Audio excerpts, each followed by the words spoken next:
What's going on, guys? I finally finished my my WASR, that new WASR I picked up. Finally finished it, and here is the finished product. I got some Magpul, stuff on it. Midwest Industries rail up front there. A bunch of Craigs and Wilson Combat. Basically, I upgraded the hell out of this, and it's not your typical WASR anymore. It's a little better. Now, when I got it, it kind of started out like that. A little different, obviously, because this is upgraded except for the wood. But this one here, I love it. I'll start from the front and work my way back on the upgrades. I'm not exactly sure who makes this birdcage flash suppressor, A2 style, but I got it, and that goes on all my AKs because I just hate that regular, the one that you get. And then my front sight was Canon, so I had to knock those two pins out and then, get new ones because I bent the hell out of them. And then they finally came in, so I straightened out my front sight, put the pins back in. Now I got a great sight. Up front here, I got one of those Trigicon front sights. It's kind of cool. I love the thing. It's got like, a black outline, and then of course like a white inside, and then inside of that white there's actually one of those glowy things. Now I'm trying to focus it for you, but it doesn't seem to be working. It worked for like a second before, but anyway, I really like that sight. It's pretty awesome. There you go. There you go. It's focused now, but it's pretty much awesome. If you're shooting at a light target, you have that, black to contrast it. If you're shooting at a dark target, you have the white to contrast it. If it's at night, you have your, that glow-in-the-dark Trigicon insert, so it glows. And back here, I have that Krebs ghost ring rear sight. It's actually pretty cool. I don't mind it at all. I thought it was going to have, like, a really shitty, like, MOA aiming point, but it's not too bad. It's actually pretty cool. But that's a view down the sights there. Works in day, night, no matter what. My sight system is just awesome. Midwest Industries rails right here. I like that it says made in USA. That's awesome. Or actually, no. Shit, I thought this was Midwest Industries, but it's not. I guess it's UTG. There you go. There's your proof. It doesn't want to focus. There you go. Yeah, for some reason, I don't know. But anyway, I like this rail better than the Midwest Industries. The other one clamps on your rail, and this one, if you're not going to mount optics, it's a pretty good match because it's sturdy. It's going to stay there. It's not going to move. But it's not as stable as some other ones. Now, I don't mount optics. I just like the way it looks, and that's why I got that on there. Now my bipod was actually two different bipods. I took the legs from another one and put them on the base of this, and that was actually pretty difficult.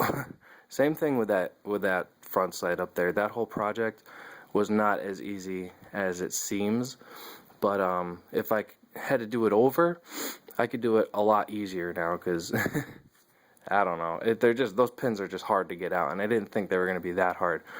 I broke 3 punches in there. So, yeah. Anyway, it's straight now. But okay, let's see. I covered that. And of course, I got the Magpul, vertical grip. It's kind of a stubby. It's not like the long one. It's, one of the shorter ones. Moving back, I got my 75 round drum magazine that you've seen in my ammo videos, even all my guns videos. But yeah, I got the 75 round drum magazine on there. Moving back, the trigger.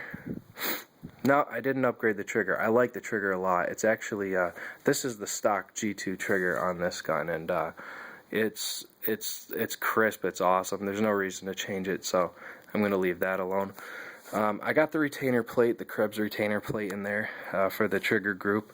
And what else did I get in there? I also have a Wilson Combat buffer back here, recoil buffer.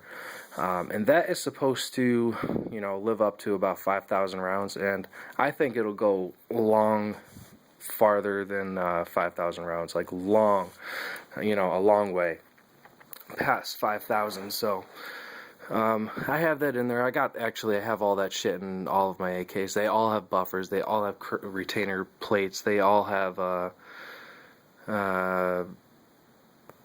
birdcage flash suppressors. That's sort of uniform with all of my AKs, no matter what.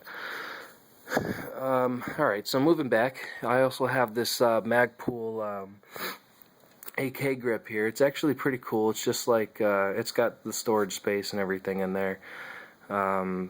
Also, moving back just a little bit more to the receiver extension. And by the way, if you have like an AK pistol, you can put a receiver extension on your AK pistol. You just can't put a butt stock on your pistol. So an easy way to really get around that is just, you know, put it on when you want it on there, take it off when you're not using it, and then you're never in violation. So it's pretty cool. I figured that one out because they're receiver extensions. They're not buttstock tube or whatever. It's nothing like that. Just a receiver extension. So it's pretty cool. That's a Veltor 5-position receiver extension. And the cool thing about it is that I also have this on my Draco. The exact, pretty much the same setup in the rear. The reason for that is because it also has watertight storage space. So like say when I finally get my ATF paperwork for my SBR, I could actually put it in there on my Draco, and then I'll always have a copy of my paperwork literally with my gun at all times. So like I can never get caught without it. So that was actually pretty cool. And one thing I will say about the Veltor receiver extension, when you see it online, it looks weird. It doesn't look like it'll actually fit an AK, but it does. Once you get it, it does. It just, I don't know, it just looks weird. When I saw it, I was like, dude, I'm going to have to get some sort of adapter because that's not going to fit in there. Or I'm going to have a big space, you know, under here. That's what I thought just looking at it, but you know, when I got it, it just fits right in and screws right on, so that's totally cool. And then, of course, moving back just a little bit further, I have my Magpul CTR stock there. I love it. Plus it's a mil-spec diameter. All that's mil-spec diameter. Yeah, so that's pretty much from front to back my upgraded WASR 1063 GP. I turned it basically into a support weapon, which is awesome. You know, it's like my my mini M240. It is just, I don't know, it's awesome. I just love cooking off with this, but I will most likely get maybe 3 to 4 more 75 round drum magazines, and that'll be that, and then I'll be done, and then I just need to work on the sights and I'm good to go. I got a support weapon right here, man, bipod and all, so I'm happy about that.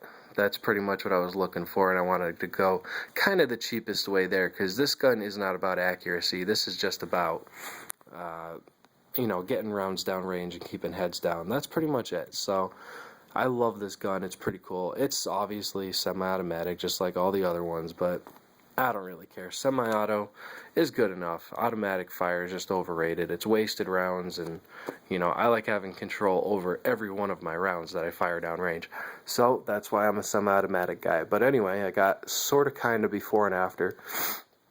Like I said, this WASR 10 is my second one, and this is my third one, and this one I got like the regular sights on it.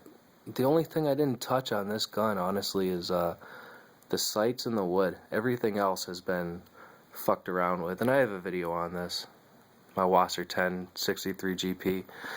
Yeah, I have a video on this completely, so I mean, this gun's completely upgraded except for the wood and the sights, and then same thing here.